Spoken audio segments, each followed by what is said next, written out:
안녕하세요. 이제 지난 시간에 직장인에서 어떻게 하면 이제 부자가 될 수 있을까 말씀드렸었습니다. 지난 시간을 좀 요약을 해본다라고 하면은 총 4가지 정도 있을 것 같아요. 첫 번째는 이제 부자의 기준이 있다. 뭐 10억, 20억 이게 기준이 아니라 정확한 객관적인 데이터 기준이 있는데 그게 KB 기준으로 한 100억 정도 된다라는 말씀을 드렸었습니다. 두 번째는 절약 저축이 아니라 소득을 늘리고 투자를 더 하는데 포커싱을 해야 된다. 그리고 이런 것들을 베이스로 해서 마인드셋을 잘 하시고요. 이제 꾸준히 실행을 해야 된다. 즉 소득을 늘리고 투자를 할 그런 노력과 실행을 꾸준히 해야 된다라는 말씀을 드렸고요. 거기에 소득을 늘리려고 하면은 우리가 이제 레벨 3로 가는 방법뿐이는 없다라는 얘기를 들려드렸던 것 같아요. 그래서 요 그래프였죠. 레벨 1에서 이제 레벨 2, 레벨 3로 가야 되는데 현실적으로 우리 이제 직장인인데 직장인에서 바로 레벨 2나 레벨 3로 가기가 녹록치가 않죠? 그리고 직장인도 뭐 그냥 된 게 아니에요. 이 레벨 1도 그냥 된 게 아니라 사실 레벨 0도 있습니다. 학생 시절이죠. 우리가 학생 시절을 뭐 사람에 따라 뭐 공부하는 시간은 다 다르다 보니까 그 시기는 다르겠죠. 그래서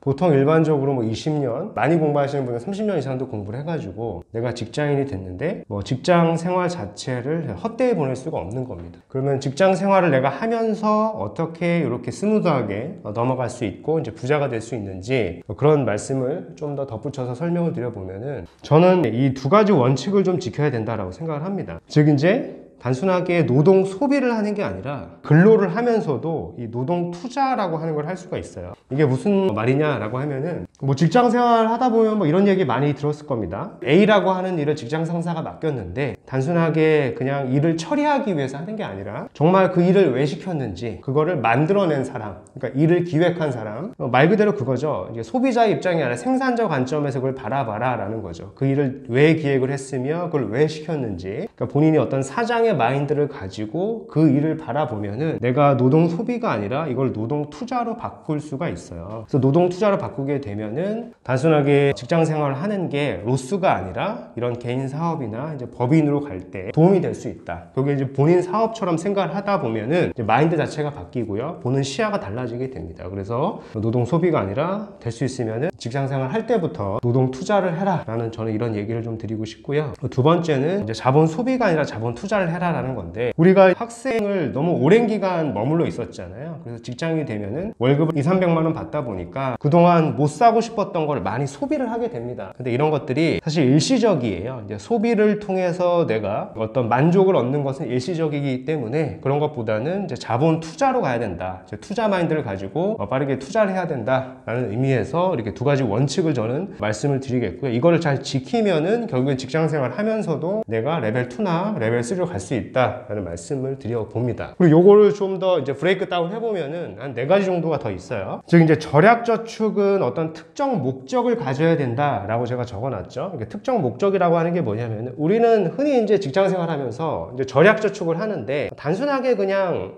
목표 금액만 있는 거예요. 이번 뭐 올해는 뭐 난 1,000만 원 저축할 거야, 2,000만 원 저축할 거야 이런 단순한 어떤 목적이 있는데 그런 목적이 아니라 투자의 어떤 목적을 정해야 되는 겁니다. 예를 들어서 나는 올해 3,000만 원을 저축을 해가지고 어떤 상품에 구체적으로 어떤 지역에 나는 투자를 할 거야 라고 하는 구체적인 목적을 가진 투자를 해야 된다 라는 겁니다. 절약을 포함해서요. 두 번째는 이 대출하고 레버리지를 사실 뭐 절약 저축만 하는 게 아니라 입사하자마자 이제 바로 가용을 하는 게 좋아요. 본인이 감당 가능한 수준에서 더해서 투자를 하는 게 사실 뭐 투자의 시간을 줄일 수 있는 방법 중에 하나다라고 말씀을 드리겠고, 그리고 세 번째는 이제 보험 가입을 하지 말라라고 제가 적어놨는데 물론 이제 이미 가입을 하신 분들은 이제 해지를 하는 게 좋다. 뭐 이것에 대해서는 제가 다음 시간에 좀 더 구체적으로 설명을 드려볼게요. 흔히 이제 저도 상담을 하다 보면은 월급이 200~300만 원밖에 못 버는데 보험만 한 달에 막 30만 원, 40만 원 내시는 분도 있거든요. 그럼 매우 잘못된 거다 보니까 요거는 될 수 있으면은 해지를 하거나 애초에 그냥 처음부터 가입을 하지 않는 게 좋다. 한 달에 뭐 20~30만 원, 30~40만 원은요 결국에는 투자 자금 1억 이상의 가치가 있다 보니까 이런 것들 잘못 가입을 하게 되면은 매우 안 좋은 결과를 초래할 수 있다. 본인이 어떤 뭐 영업적인 목적이나 직업적인 목적 때문에 자동차가 필수적인 게 아니다 라고 하면은 자동차를